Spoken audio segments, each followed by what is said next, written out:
Annabelle Nakache. Bonjour Annabelle. Bonjour à tous, bonjour Ilana, Christophe, monsieur le sénateur Alexandre Ouizy. Je suis ravi de voir ce matin un sénateur à l'âge inversement proportionnel à celui de notre Premier ministre François Bayrou. Vous savez que vous baissez la moyenne d'âge du Sénat à vous tout seul ? Je sais bien. Ouais. Alors on a 2 points communs. Alors on a fait Dauphine. Bon, vous avez en plus l'essai qui est Sciences Po. Bon, moi j'ai le cours Florent à la limite. Et comme moi, quand je pars en tournée, on travaille tous les deux dans des villages sympathiques mais inconnus au bataillon. D'ailleurs, gros bisous aux habitants de Villiers-Saint-Paul, votre fief, il me semble. Villers, pardon, excusez-moi. Je vous en veux pas. Donc dans votre jeune carrière, il vous est arrivé un truc de dingue. Alors vous aviez autant de probabilités que ça vous arrive que de gagner au loto ou que de vous faire attaquer par un requin blanc. Vous avez fait partie des rares privilégiés à avoir soutenu Arnaud Montebourg. Qu'est-ce qu'il devient ? Vous lui passerez le bonjour. Il aurait peut-être pu être le Premier ministre. C'est pas plus improbable que François Bayrou ou Michel C'est Barnier. Alors j'en profite pour vous souhaiter à tous une excellente année 2025. Merci. Année où tu trinques. Belle rime que j'ai trouvée avec ornithorynque, c'est la seule. Trinque, ça a 2 sens.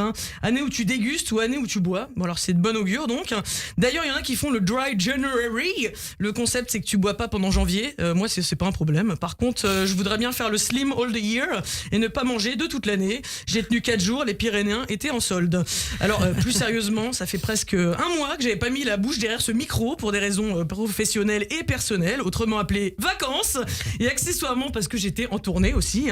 Et j'ai retrouvé le plaisir de dormir la nuit, plaisir gâché par des bruits de tout du voisinage. Quelle idée aussi d'être en coloc avec mes enfants pendant une épidémie de grippe. Et puis le pire dans tout ça, c'est qu'une fois que tu t'es galéré à trouver un rendez-vous chez le docteur et les antibiotiques, c'est de leur administrer les médicaments bien sûr. Quand le docteur il te dit pas de souci, je vous donne un traitement, une mesure 3 fois par jour pendant 7 jours, et moi je pense au calvaire pour arriver à les gaver d'amoxicilline comme des oies. Je ressens un peu ce que ressentait Maïté. Il y a toutes les stratégies qui y passent. Gentil. Allez, s'il te plaît, prends le médicament, sinon trop mourir. Méchant. Tu sais qu'il y a des enfants qui meurent parce qu'ils sont bas les moyens de se soigner. Ou alors sinon j'y vais au forceps. Oh, tu vas les bouffer, nom de Dieu, mon petit. Bon, c'est un cauchemar en fait. Bon alors je dois dire qu'en 1 mois il s'en est passé des choses. Si je devais commenter toute l'actualité, ma chronique elle durait au moins 24 heures. Alors on a appris des trucs comme Bayrou qui rentre au gouvernement avec ses 2 oreilles sur les côtés, Justin Trudeau qui sort avec ses casseroles dans le dos, Jean-Marie qui sort les 2 pieds devant, Trump qui revient avec ses gros sabots. On a appris d'après Mathilde que LFI ne serait pas antisémite et d'après Marine que Jean-Marie ne l'aurait pas été non plus. Le budget est en train de glacer l'Assemblée, les feux sont en train de brûler Hollywood. Tiens, en parlant d'Hollywood, vous avez entendu parler de cette info insolite là, cette femme Anne qui s'est fait arnaquer de plus de 800 000 euros par un faux Brad Pitt. Alors il y a plusieurs infos dans cette phrase. Déjà se faire arnaquer de 800 000 euros, voilà un truc qui pourrait pas m'arriver. Et puis un faux Brad Pitt. Donc faut avoir de l'ego quand même assez gros pour croire que Brad Pitt avec tout le monde qui connaît, c'est à toi qui va demander de l'aide, mais bon admettons. Et alors sur les réseaux, quelqu'un en fait se faisait passer pour Brad pour lui réclamer de l'argent à cette dame en prétextant qu'il avait besoin de ça pour se soigner du cancer. Alors la vraie question c'est qui a fait le coup ? Moi j'ai mon idée sur l'auteur des faits. Imagine c'est Bayrou. Il sait qu'on est en galère de budget, alors il essaie de renflouer les caisses de l'État comme il peut. Bonjour Anne, c'est pas de bite. Pardon, Brad Pitt. Tu sais l'ex de Jennifer et Angelina, le papa de Chilo, Vivienne, Zahara, Mango, Maddox, les armoires Pax, Ikea, Maddox et Xanax.